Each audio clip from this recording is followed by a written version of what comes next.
Pro Group Management. Workers' comp that works for you. This is 7 at 7 from the Las Vegas Review-Journal. Good evening, I'm Jenn Auh. Thanks for joining us on 7 at 7. Starting off with weather, sponsored by Star Nursery, your garden's partner for every blooming thing. A storm front causing flash flooding in parts of Arizona is making its way through the Las Vegas Valley. You're looking at scattered thunderstorms drenching parts of the valley this afternoon, giving the desert some much-needed rain. The National Weather Service also issued a flash flood warning for northeastern Clark County, which lasted until 5 tonight on parts of I-15 and Highway 93. The storms should continue tonight in some areas with a 15% chance of rain, the temps dipping into the 80s overnight. On Tuesday, more cloud coverage and another break from the triple-digit heat, with a high of 95 and low of 84 degrees. There's a 23% chance of precipitation, mostly in the late morning and early afternoon hours. On Wednesday, your highs are back in the 100-degree range with just some sprinkles. Similar conditions for the rest of the week. Now to business, sponsored by Bank of Nevada. Bank on accountability. We already have the Raiders, but now another pro football team is coming to Vegas. Not the NFL, but the XFL, announcing Las Vegas as one of 8 cities, hopefully bringing tens of thousands of tourists with it come 2023. It's looking like Allegiant Stadium. It was very interesting in the announcement yesterday that that was the one stadium not announced. So we're not quite sure why that agreement hasn't been reached. It's possible the Raiders aren't all that thrilled about giving up some dates to another team there. Hall of Famer Rod Woodson would be the Las Vegas coach. Hello, this is Rod Woodson. The XFL is now co-owned by Dwayne Johnson, The Rock, his wife Danny Garcia, and Redbird Capital. In more top stories, sponsored by Nevada Hand's Silver Sky Assisted Living Community. Learn more at nevadahand.org. A mid-air plane crash in North Las Vegas appears to have been caused by a pilot lining up to land on the wrong runway. Review-Journal's Renee Summerhour has more. Yeah, the National Transportation Safety Board said that the crash, which killed 4 people, unfolded when a Piper PA-46 Malibu and a Cessna 172 collided as both aircrafts were approaching parallel runways named 30L and 30R.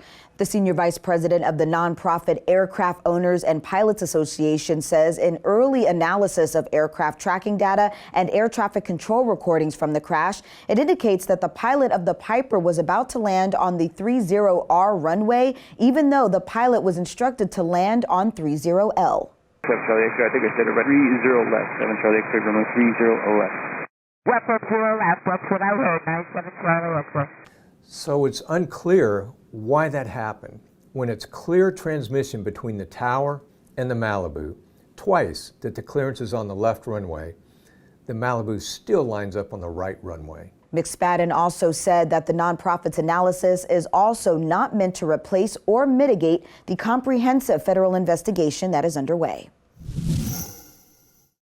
And Strip tourists are voicing concerns after last week's scare at the MGM Grand involving breaking glass.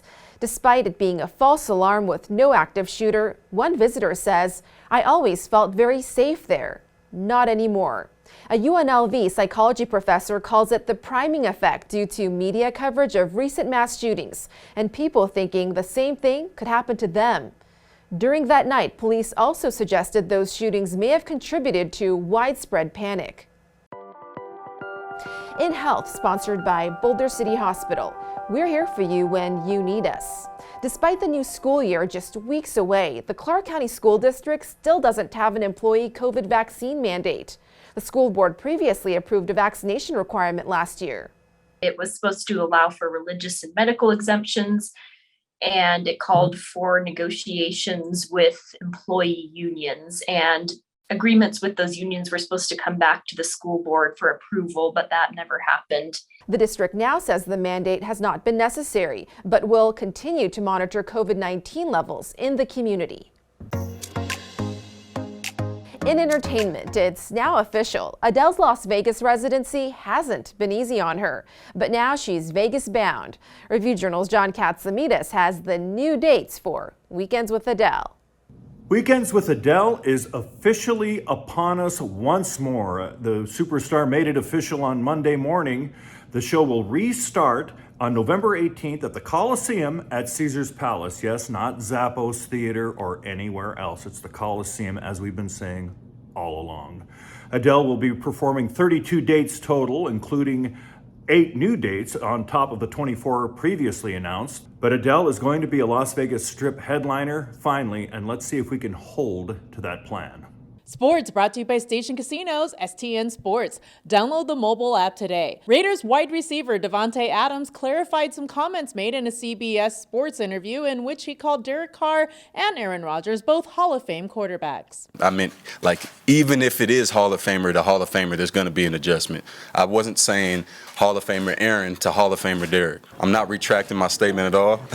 Like I said, Derek's career proves to, honestly, you look at the numbers that he's had and, you know, what he's had to work with and the adversity that he's had, you know, in Oakland and coming to Vegas and the type of stuff that's been going on here in the past. I didn't deliver that message the way that I had in my head.